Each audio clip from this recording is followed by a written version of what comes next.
আসসালামু আলাইকুম ভিউয়ার্স, অনেক দিন পরে আপনাদের মাঝে একটা ফেস ভিডিও। অলরেডি প্রায় 2 মাস পরে আপনাদের সাথে আমি এই প্রথমে ফেস ভিডিও আপলোড করতে আসি।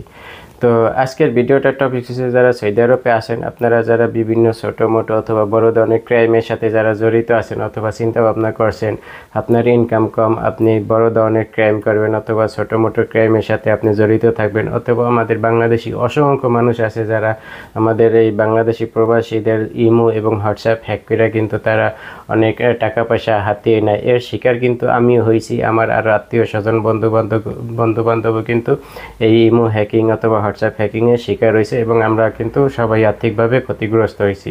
তো আজকে আপনাদের সেরকমই একটা তথ্য দিব যে এরকম যারা ওই সব দেশে যারা এরকম আর্থিক কেলেঙ্কারি যারা করেন, যারা প্রতারণা করেন, তো তাদের কি অবস্থা হয় সেটারই একটা তথ্য আপনাদের আমি দেব। এটা হচ্ছে সৌদি আরবের রিয়াদের জাওজাত থেকে একটা তথ্য। আমি আপনাদের সেই তথ্যটা এখনও জানানোর চেষ্টা করতেছি। সেখানে যেটা বলা হয়েছে তা আমি বাংলাতে ট্রান্সলেট করছি এবং আপনাদের সেটা দেখাইতে আসি। তো এখানে বলা হয়েছে কেলেঙ্কারির মাধ্যমে 3,93,900 রিয়াল হাতিয়ে নেবার অপরাধে রিয়াদ পুলিশ 9 জনের একটি চক্রকে গ্রেপ্তার করেছে। তো বুঝতে পারছেন যে 3,93,900 রিয়াল এইগুলো প্রতারণা কইরা আপনার কিন্তু হাতায় নিছে আর কি, যেটাই বলেন যেভাবে বলেন, ডাকাতি, চুরি অথবা প্রতারণা, জালিয়াতি, যেভাবে হোক এইভাবে নিছে। তো এইগুলার 9 জনের একটি চক্রকে রিয়াদ পুলিশ গ্রেপ্তার করছে। চক্রের 6 সদস্য হয়েছে বাংলাদেশি। এর ভিতরে 9 জনের ভিতরে 6 জন হয়েছে বাংলাদেশি আর 3 জন হয়েছে সৌদি নাগরিক। তো এখন বোঝেন যে আপনারা যারা এসব ক্রাইম করবেন আপনারা কিন্তু বাঁচতে পারবেন না, ঠিক আছে?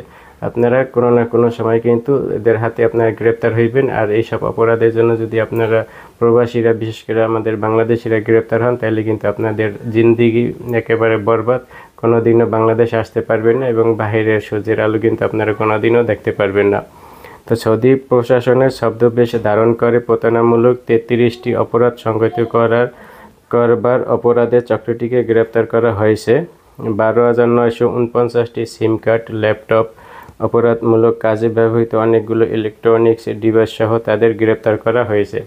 তো বোঝেন তাদের কাছে কতগুলো সিম পাওয়া গেছে। এই সিমগুলো দিয়ে কিন্তু এই দেশে এই অপরাধগুলো করা হয়।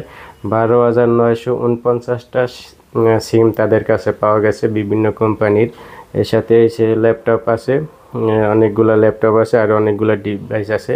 তো আমি যদি আপনাদের এটা দেখাই তাহলে আপনারা হয়তো বুঝতে পারবেন।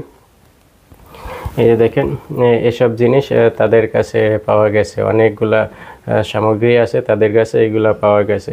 তো আপনারা যারা এসব ক্রাইমের সাথে সৌদি আরবে যারা জড়িত আছেন অবশ্যই আপনারা সাবধান হইবেন, অথবা আপনারা তাদের যেসব কাজকর্ম করেন এগুলো থেকে নিজে শুধরিয়ে নেবেন।